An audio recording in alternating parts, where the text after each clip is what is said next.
So good morning. So we will continue with the discussion on nonlinear regression. So I will teach you the Gauss-Newton algorithm, which is a very powerful and potent technique to handle nonlinear regression. Yesterday we saw an example, namely the heating of a first order system, okay, where there is a constant heat generation of Q watts, and then there is a convection afforded by a convection heat transfer coefficient of H watts per meter square Kelvin and area A. Then we found out the governing equation is mCp dt by d tau is Q minus HA delta T and so on. And then there are three regimes: the heating portion of the curve, the steady state, and the cooling. And finally, the resulting equation, the resulting solution was of the form theta is equal to theta s into 1 minus e to the power of minus t by tau, where theta s is the steady state temperature excess and theta is the temperature excess and tau is the time constant. So regardless of your mathematical manipulation, it is impossible for you to reduce it to a form where you can apply linear least square. Therefore you have no other choice but to go for nonlinear regression. So the general form is,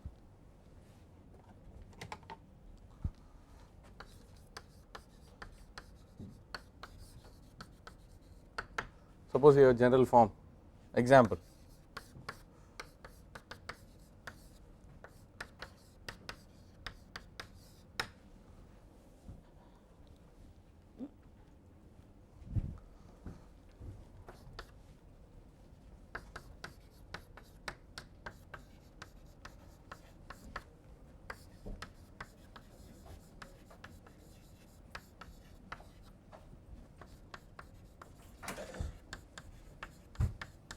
This cannot be reduced to a linear form in spite of all possible manipulations.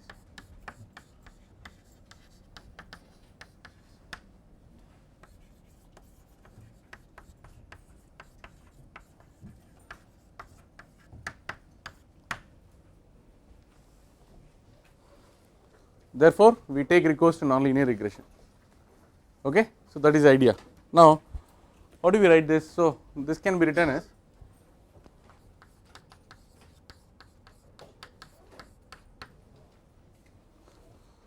y is equal to f of xi, f of xi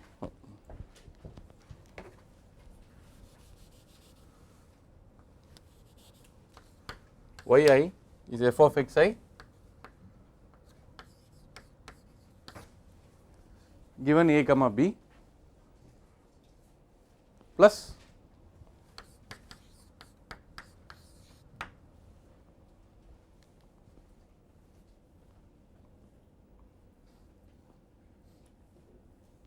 what does it mean? If I happen to get a function f of xi, okay, which has got, for which the parameters a b are known, okay, if you insert the values of a b and you substitute the value of xi for that, I will get a value of f of xi for that. But that value of f of xi need not agree with the y data, because after all the f of xi is a form which I am fitting, okay. So the difference between the y of I minus f of xi with the best values of a and b will result in some error which is called E of I. So this is the residue, right. So this is the residue, so this is the fit, this is the data.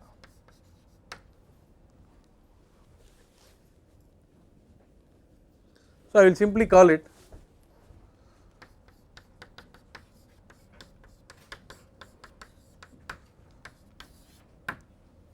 with the understanding that the f has got the parameters a b. Now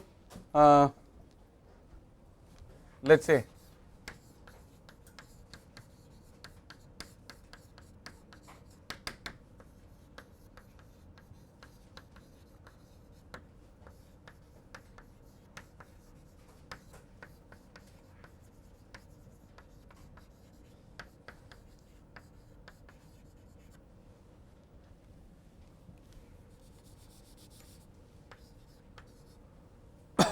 it need not be of the form only this, it can be any nonlinear form with two parameters a and b, right.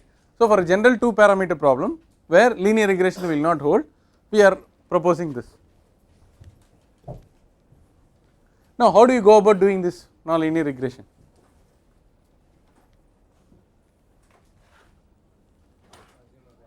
you have to assume a value of a and b, and then you have to expand this f of xi from the jth iteration to the j plus 1th iteration using a Taylor series, okay, and then you truncate the Taylor series after a certain number of terms, and then find out the difference yi minus ei, and find out the difference yi minus ei for all the data points. Then in a least square sense try to minimize this difference. Now you will get new values of a and b. Compare the old values of a and b with the new values of a and b. That alone will not do. With the old values of a and b, find out what are the values of y you are getting. Then y data minus y fit for each of the I values, square each of the values, sum it up. So you will get the S or the sigma of r squared. Now at iteration 0 for assumed values of a and b, you have a value of S1 or S0, that is sigma r squared, that is the sum of the residues. Now going through this procedure, you will get a new value of a nu b nu. With this a nu b nu, you will get the new values of y fit.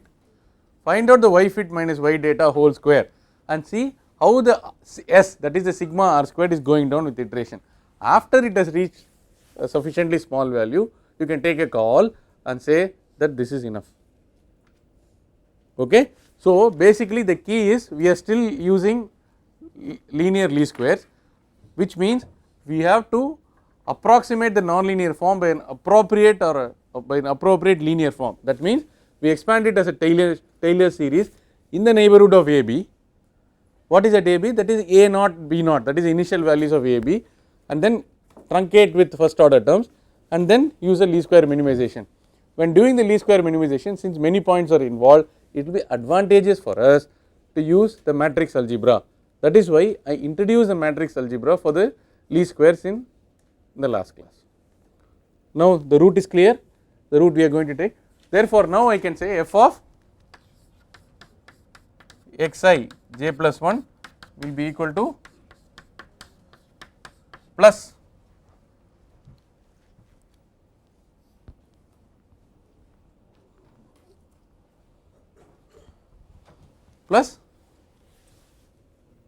I am expanding in the vicinity of A and B. Can you tell me? Dou f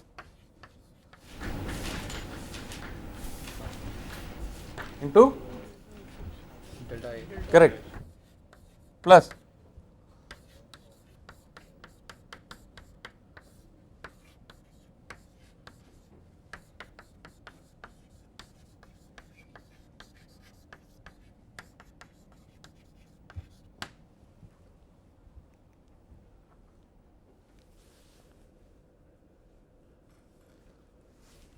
so when you try to regress by starting this approach, wherein you take f of xi j plus 1 is equal to f of xi j plus this and truncate with the first order terms, you are using a Taylor series to linearize the nonlinear form.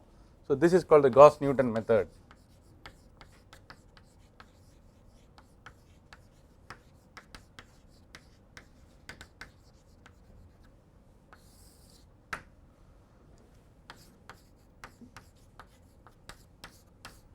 GNA, Gauss-Newton algorithm.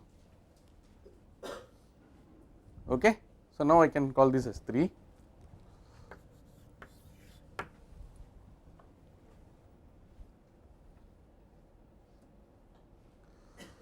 So here the f of xi, I can right side I can treat it as f of xi of j plus 1. I can substitute this f of xi j plus 1 on the right hand side, because I am trying to look at the residual E and I am trying to minimize the residual E, right. What is the use of this Taylor series expansion? This Taylor series expansion has to be used in this equation 2. Equation 2 and equation 1 are one and the same, except that I drop the A and B, so that we do not have notational confusion. So once you have a Taylor series, this is not a Taylor series expansion. This says that when a data is fit with an approximate function f, there will be a residue associated with it. Please remember that ultimately we want to minimize the residue. We do not want to minimize E1, E2, E3. We want to minimize the total residue, right, when there are n data points. Therefore now we substitute for f of xi from equation 3, right.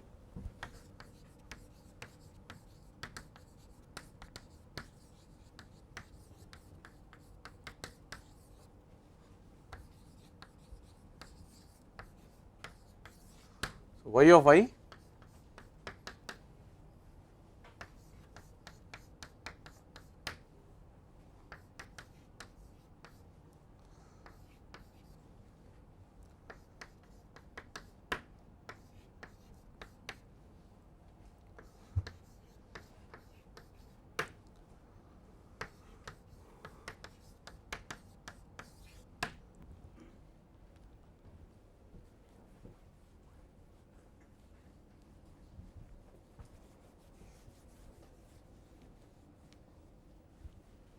fine.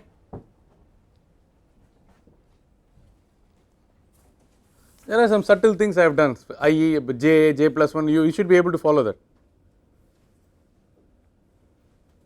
Only j values are known when you start with, from j you are going on to j plus 1, correct. Now therefore, you can bring the f of xij here,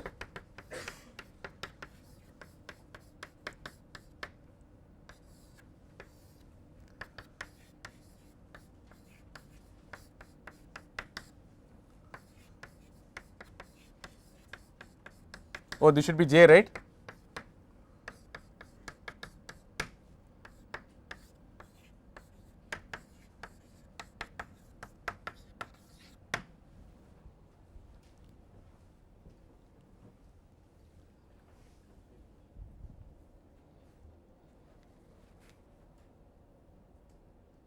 Fine. So D, what do you want to call that as? What is the notation we used in yesterday's class? Z, right, Z. So Z of j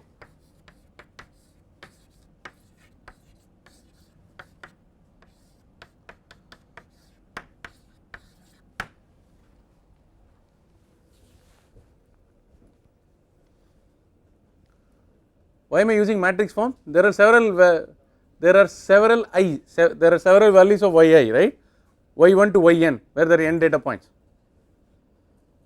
Are you getting the point? Now zj will be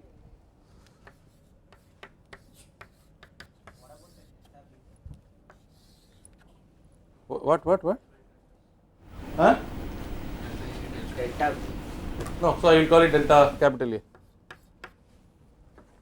Okay, so that is a small notational problem. Okay, A and B are there, of course. See, you can call it a general A itself can be made of A, B, C, D, E, F and all that. Okay, so sorry about that, just change it. So this will be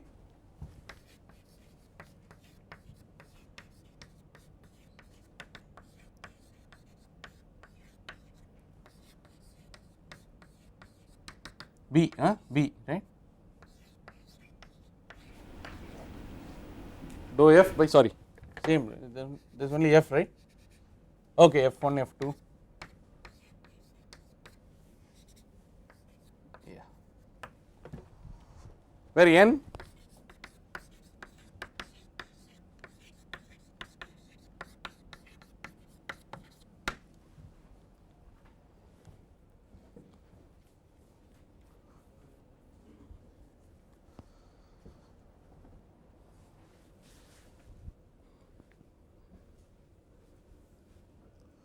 so dou F1 dou F2, that F1 F2 is a notation, the number of points. Okay,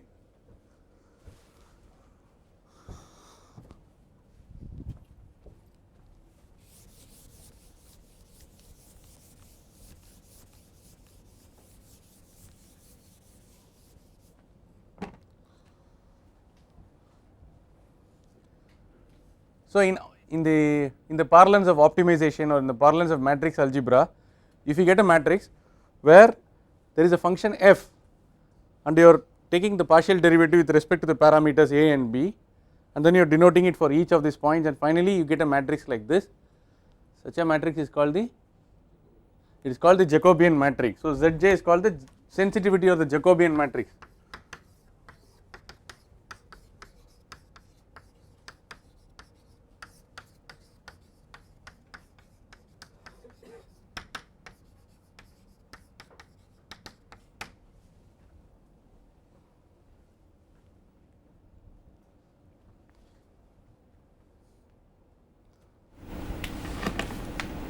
Okay, don't get lost here, don't get lost in matrix algebra. For example, it is very straightforward.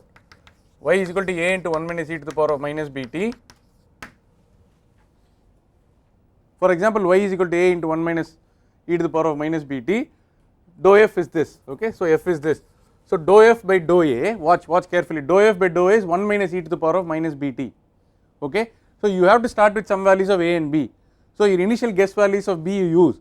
So this dou f by dou a is 1 minus e to the power of minus bt, but this can be worked out for each of the data points.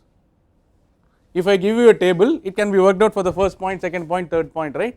Similarly, you can work out dou f by dou b, correct, which is a into minus b into minus e to the power of minus bt, right, a into minus t. So at e to the power of minus bt. So you can work out at e to the power of minus bt, substitute the individual values of t and you can work out this matrix. Is that fine? Yeah. Iteration. Huh? Iteration for A and B. It is iteration. You start with, see, the beauty is you cannot evaluate the Jacobian matrix unless you have the values of A and B. A and B are the things which we want to find. You cannot go to the next step unless you assume A and B. This was not the case for the linear least square. That is called the nonlinearity. So you have to assume a value of A and B, work out all this and get the new values of A and B. Are you getting the point? This situation did not arise in the linear least square case. We straight away got E a sigma xi ya minus sigma b sigma b a equal to, and you just got sigma xi ya and sigma x square and all that.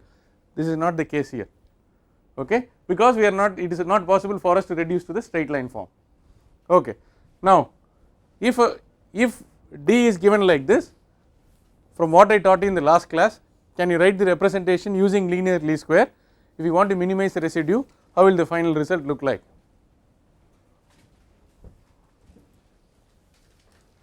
Right, I already gave you a hint in the last class, linear least squares, right.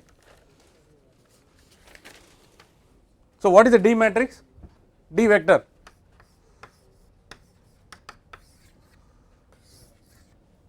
What is D?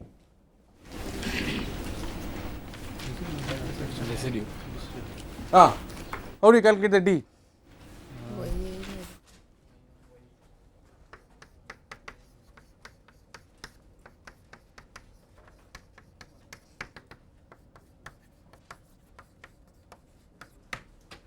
This is basically called the forcing vector.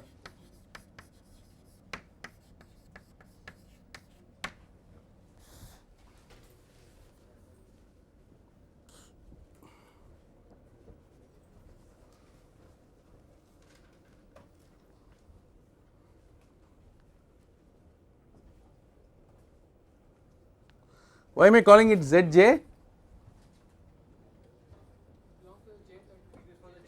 It is for the jth value of the iteration, because Zj is not constant, but the Z was constant for the linear least squares.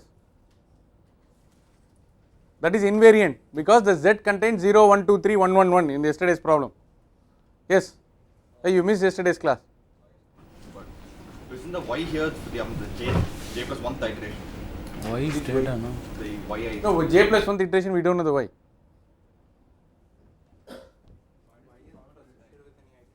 Huh?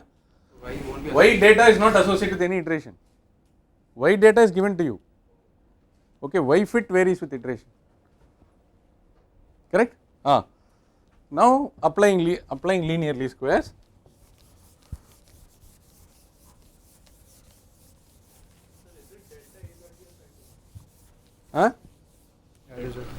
Delta E. So we are finding delta A. Yes, correct. To minimize the E. Okay. So now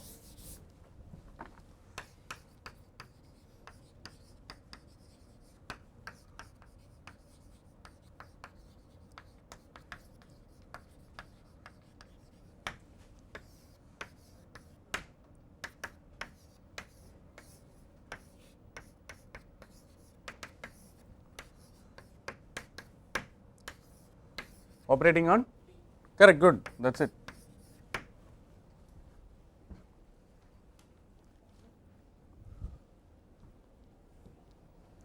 So, this delta A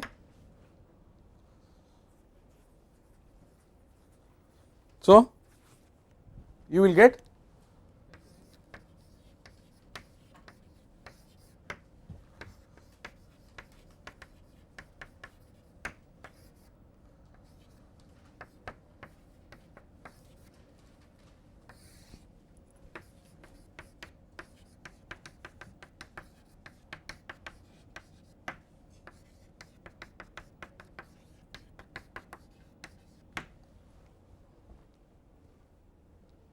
okay. When do you stop?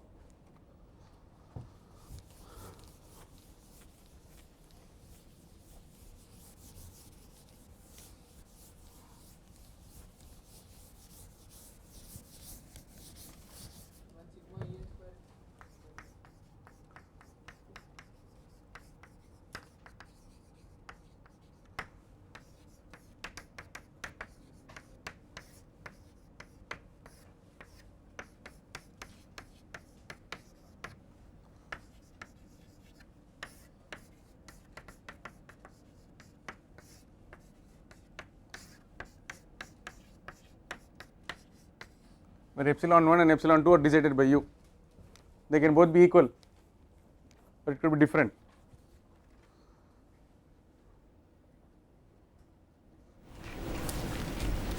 Okay. There are other criteria, for example, theta minus theta fit sigma r square, how it gets minimized and so on.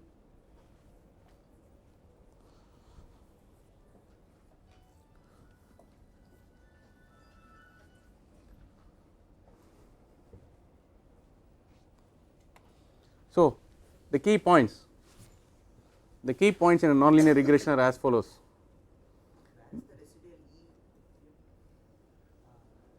The residual E gets absorbed here. The residual E, the sum total of residual E for all the values in a least square sense, if it has to get minimized, that is the theory of least square. Why can't we take that as a criteria? That we have seen, no, minimax is criterion that we already did so much for the least square.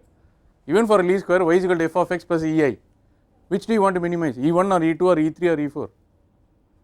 Here all sum of whole residual That is concisely brought out by the matrix. When you do this, it is you are minimizing the least square deviation. That is why I taught the linear least squares with matrix algebra yesterday, so that you don't get confused. Okay, that EA gets merged into this because the EA is submerged in this. Are you getting the point? EA is the variation of the EA is the difference between yi minus y fit for each of the points. So what we do is EI whole square sigma I equal to 1 to n, which what we minimize. So if you want to minimize that, the equation is this. Since people may get a doubt, sir, how do you believe this? So yesterday, though it was not required for this course, I taught you how to do linear least square with matrix algebra. Without that also we solved. Are you able to get the connection now? Okay, fine. Now it may look nebulous and vague, don't worry, we will solve a problem, everything will become clear, right. Now what are the cardinal steps involved in this? Basically the nonlinear least squares is an iterative procedure, it is not going to be easy, okay. So in the exam maximum I will ask one iteration. If you really want to do nonlinear regression, you have to write a computer program, go to MATLAB, or you have to use a nonlinear regression tool, okay. As is the case with any nonlinear regression procedure, as is the case with any iterative technique, successful solutions, for example, if you want to get good estimates of A and B, it is critically dependent on your initial guess. If your initial guess is way off, then the solution may converge slowly, the solution may oscillate, the solution may also diverge. So the Gauss-Newton algorithm is not a universal panacea, it is not a cure-all, it cannot solve all the optimization problems, but it is a strategy which is worth trying. Suppose you go through the Gauss-Newton algorithm and you get stuck in between, there are some powerful tools which are available for you to correct, that we will see after I give the example, after we do the example, okay. The powerful algorithms are basically the steepness descent method, the Leeuwenberg-Marquardt algorithm, conjugate gradient, there are so many other techniques which are available. Okay. Please remember that we are not using the second order terms here. So there is a chance that any scheme which works only with the stops with the linear exponent, the first order terms of the Taylor series, has a chance that it can go this way, that way. Are you getting the point? So it does not mean that we have a solution which will solve, we will have an algorithm which will solve all optimization problems. If this were to be true, then simulated annealing, genetic algorithms, and colony optimization, none of these techniques would have developed. There are so many problems where you got nonlinear regression, you have got several parameters, and the Gauss-Newton algorithm, all these algorithms will get choked. They will struggle, they will get stuck in what is called a local optimum, they cannot come out. Okay, fine. Let us solve a problem now, things should become clear. Let us take the case of heating of a first order system. So this is example number, problem number, we will keep this.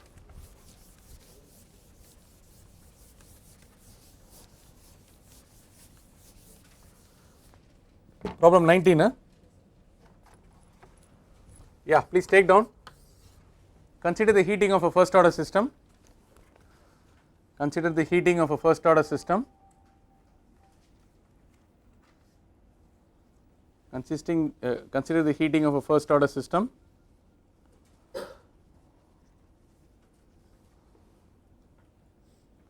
whose temperature excess theta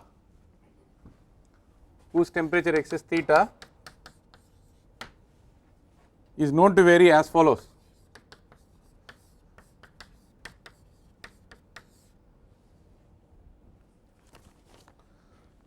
Whose temperature excess theta is known to vary as follows. I mean, vary in the form which is given on the blackboard, where A and B are constants and T is the time in seconds.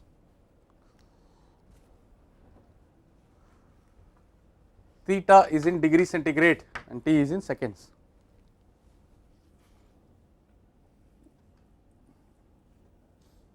Using the data given below,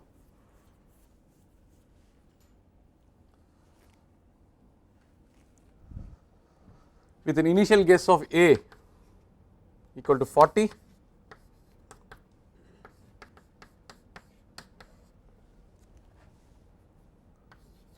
using an initial guess of A equal to 40, A is equal to 40 degree centigrade and B is find 10 to the power of minus 3,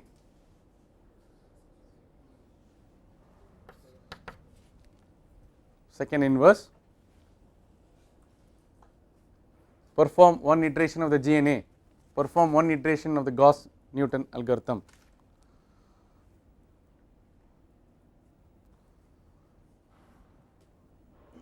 Compare the residuals before and after the residuals before and after the iteration. Okay, compare the residuals before and after the iteration.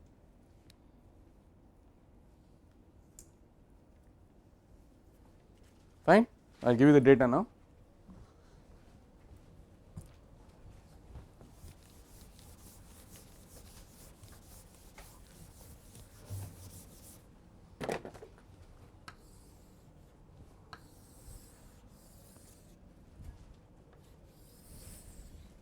So second quiz, one question surely on Gauss-Newton, okay.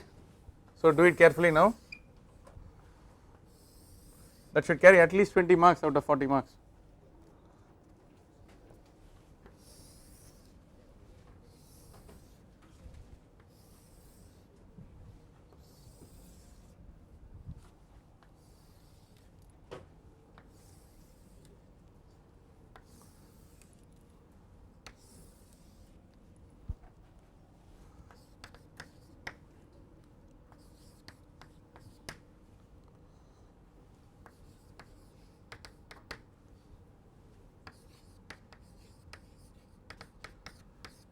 Okay, I got an extra column, just leave it. Huh?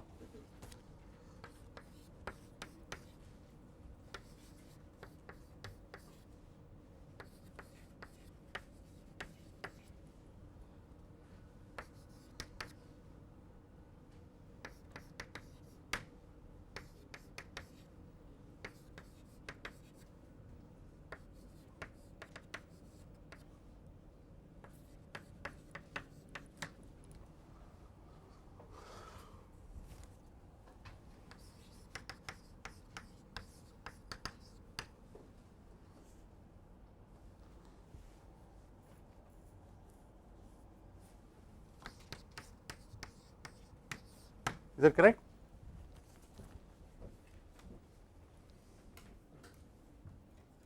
Right? So it is very nice to start with, it's very nice. You can substitute the value of t and get the theta fit and then calculate the sigma, but that is not end of the story, that is the beginning of the story, right?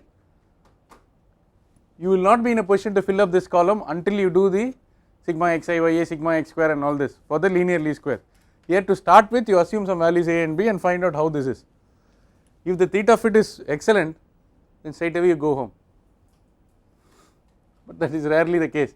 So you first evaluate this and then take dou theta by dou a, dou theta by dou b, get your Jacobian matrix, get the forcing vector, you will get still a 2 by 2 system only, because a and b, you can either invert or solve the simultaneous equations. I expect you to complete this within half an hour. We have 18.4 minutes, you should be able to proceed. Start. If the residuals after iteration 1 spill over to the next class, it is alright, but at least you should be able to get a and b within 20 minutes.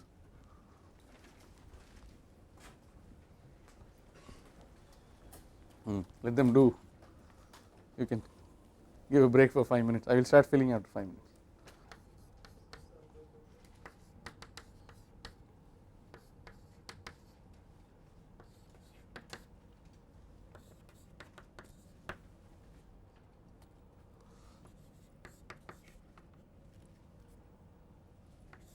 Correct?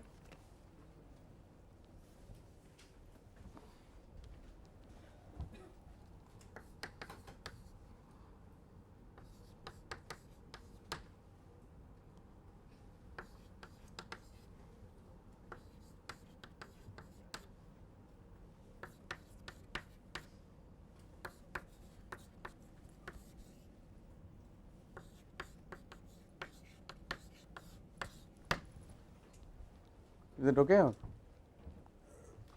Deepak, you got it? It is pretty high, so it is not the correct value of a, we have not used the correct values of a and b, which is alright. Okay, so we get a high value of the residue. Now we have to work out the Jacobian matrix.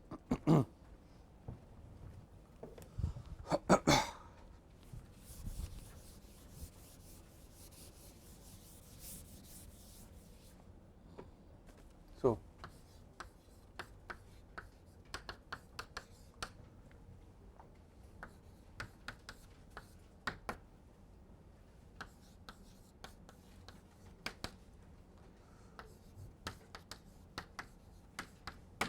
correct?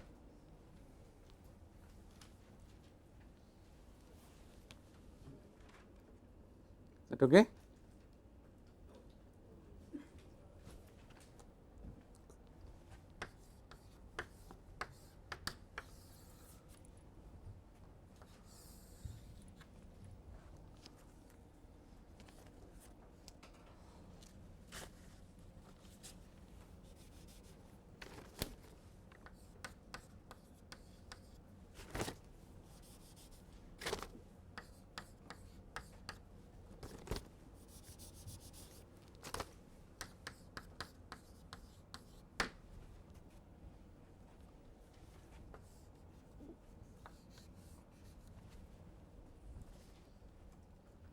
Okay. So fill out the values using the appropriate value of time, 10, 40, 80, 140, 200. So if you do that, you will get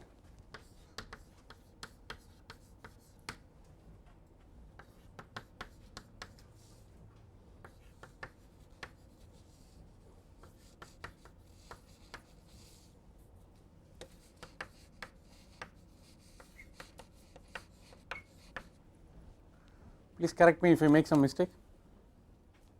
Alok, you are doing? You can just check for 2 or 3 values. Fine. All of you should get this. Sarur, I hope everybody has a calci. Abhinandan is fine. Okay. If the Jacobian matrix has mistakes, then the whole thing comes.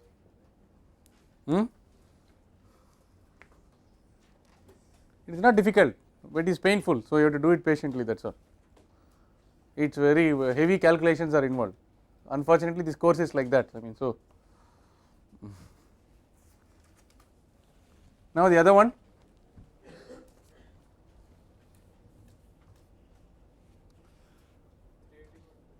So what I will do is, already we spent so much time on this, right? Okay. So what I will do in my calculator is, I will take 0.04875, I will subtract 1, I will subtract 1, multiply it by 40 and then multiply by this. I believe it will speed up, there may be other ways for you to do that. Otherwise 1 minus e to the power of t to the e to the power of minus. I do not have to do the e to the power of minus t by 200 again. Whatever, okay. So the first value is 380.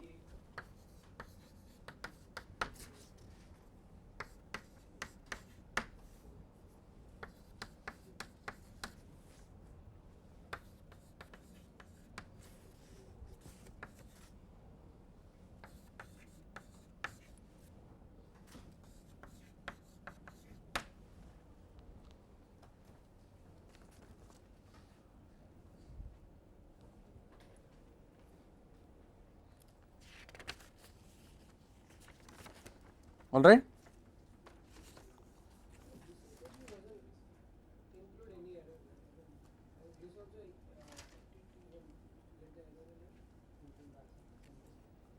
I do not understand what you are saying. It will not be incorporated in that value won't be used in Theta minus theta fit is actually driving the whole thing. No? We are minimizing that error, isn't it? But the theta minus theta fit is our approximate measure, it is a performance metric. It is only the measure, because we are taking theta minus theta fit individually and sigma of that we are trying to minimize. But what is the algorithm for that is this. This is indicative, this gives you the health of the fit. Okay.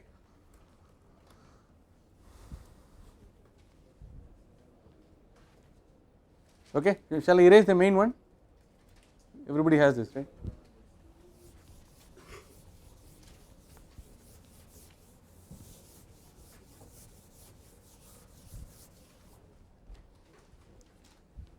Now,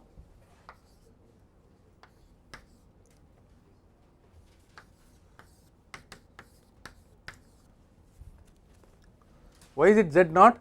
We are starting with that 0th, right? So,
okay. Now we have written out z transpose t z. So this is basically a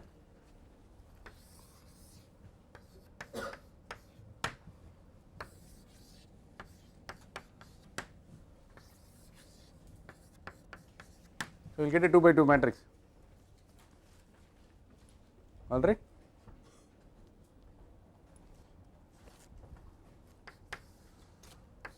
Yeah, can you tell me the values? Good, 1 point.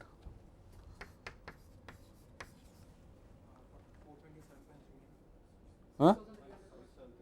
Not 4000. 6,300. 6000? 6,300.72. Is it?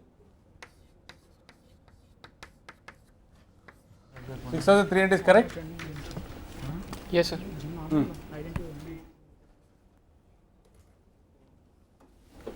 30026 and 2 No, put as engineering and tell me. 3 into 10 power 7. 3 into 10 power 7.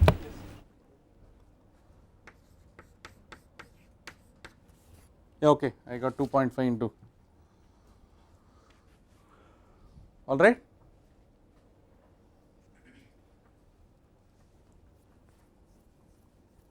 Yeah, I think it's good that I left one column. I can put theta minus theta fit new after we get the new values of A and B, right.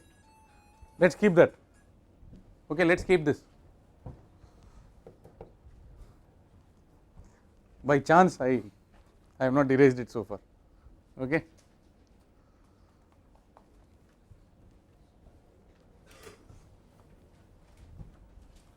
Now we can get the values of, what about the forcing vector?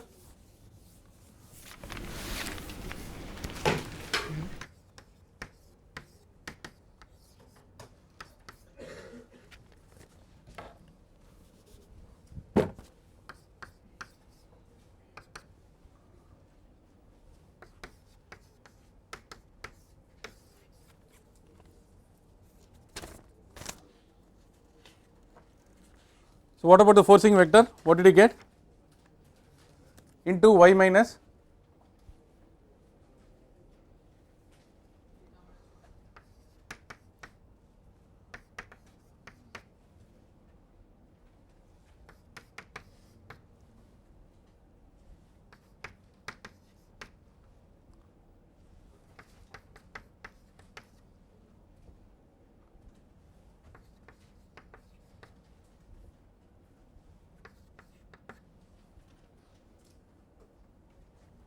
is it 37.3 or?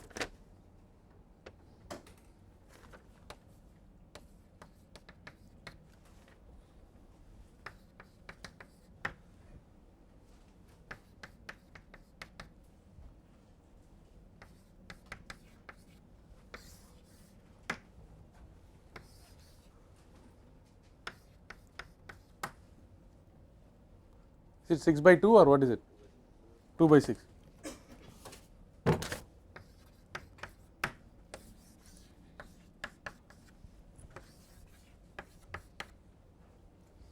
Sorry, 6 by 1. So, you will get a column vector. Okay. So, what is this?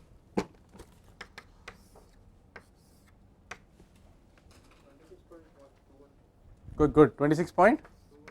Okay. Engineering, engineering. Okay, good. Okay, not bad. In 13 minutes you have got all the values. Go ahead, invert it. Get delta A, delta B, delta A, delta B. 6.42 and 2.55 into 10 power minus 3. Is it? Okay. Let's work it out. So, we got this, we got this. Shall I erase this?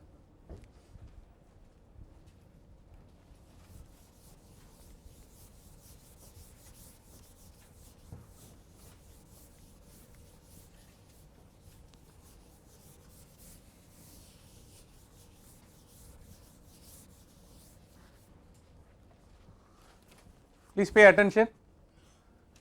If you go to the library, if you look at 100 books on statistics, 99 books will not have nonlinear regression. If you think you can learn it on your own, there are very few books which will give you this.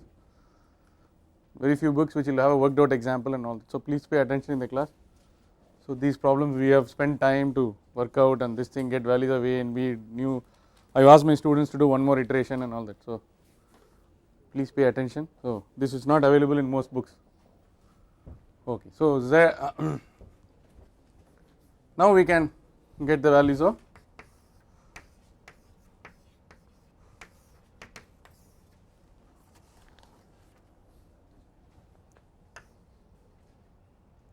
this inverse, right?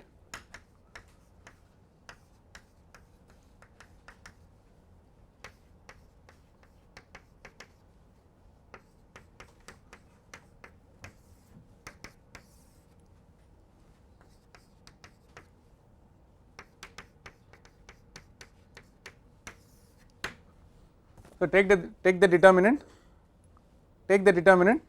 exchange these two, put minus, get the inverse, cross multiply, get the values of delta A, delta B. Abhishek, you got it?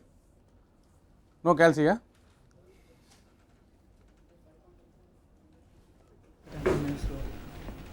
Pawan, got it? You lost? Huh?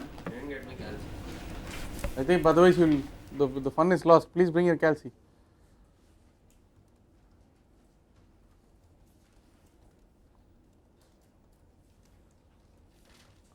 Soumi, you got it? No, the other values are okay. You got the Z transpose T, Z, all those things? Venugopal, you got it? So now what is delta A, delta B?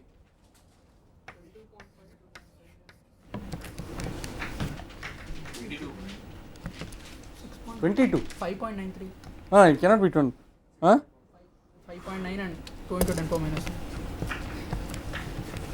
2.5 into 10 power minus.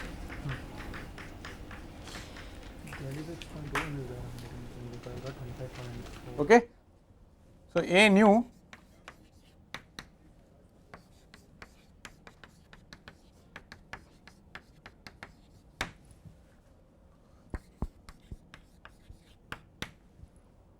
B nu will be, is it?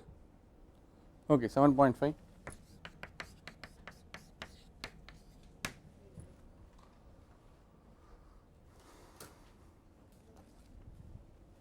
Okay, so this is old.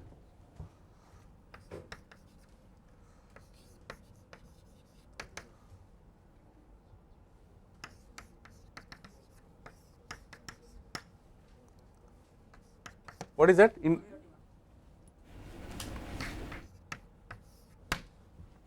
Can you fill that out?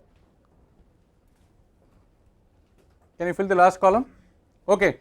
So people who are little slow, please look at the steps, and if you are able to understand, you will get a 2 by 2 matrix. You will solve for delta A and delta B. Finally, you will invert this Z transpose T Z, and then get delta A, delta B. A nu will be A old 40 plus delta A, B nu will be B old plus, okay. So B nu is 7.5, is it? Correct. So because it is 2.5 plus 5 into 10 to the power of minus 3, okay.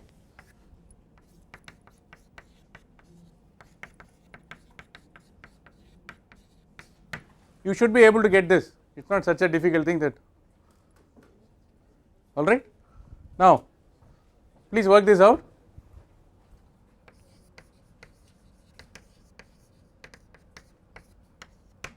Or at least let us get the theta fit, okay, let us get the,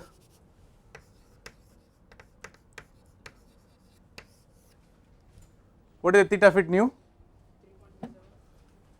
First one, 3.3, 3.27, 20.99, 30.15, 35.9 and 41.3. 41.3. Look at the power of the Gauss-Newton algorithm.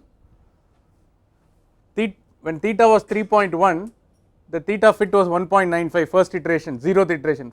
Immediately the first iteration from 1.95 it became 3.27, which is close to this. From 7.25 it went to 12.1, the exact value is 11.9. From 13 it went to 21, the exact value is 21. From 20 it went to 30.2, the exact value is 29.9. From 25.3 it went to 35.9, exact is 37.3. From 31 it went to 41, exact value is 42.7, just one iteration of the Gauss-Newton algorithm. If you do the next iteration, you will get the correct answer. So there will be a significant improvement in the residuals if the problem is well conditioned and all that, okay. Now is this fine? Now can you work out the theta minus theta fit whole square? Okay, please take it as an exercise. I will close the discussion with just 1 or 2 points.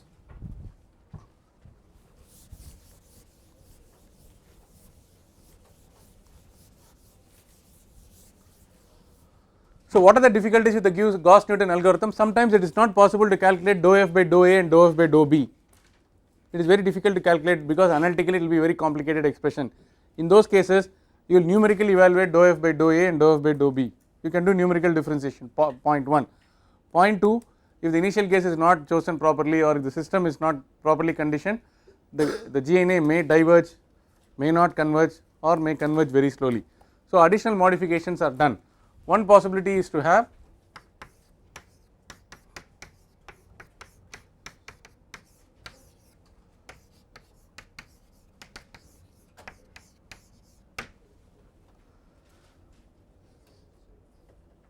if you do not have this, that is a Gauss-Newton algorithm, right.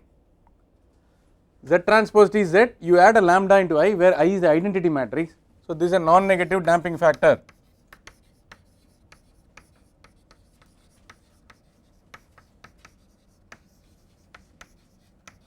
So this is the contribution by Leeuwenberg.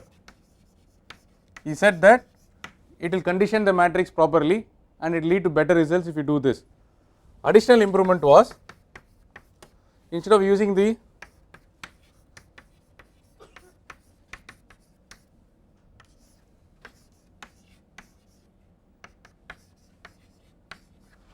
use only the diagonal elements of Z transpose T Z, for all the other elements use 0 0 0, right. This was the modification proposed by Marquardt. Since he borrowed the original idea from Leeuwenberg that there should be a correction to the Gauss-Newton algorithm, but instead of identity matrix he used the diagonal of Z transpose T Z. This is called as the LMA, the Leeuwenberg-Marquardt algorithm. It is one of the most powerful and most widely used in regression. It is a very, very powerful optimization tool. Okay, Leeuwenberg-Marquardt algorithm.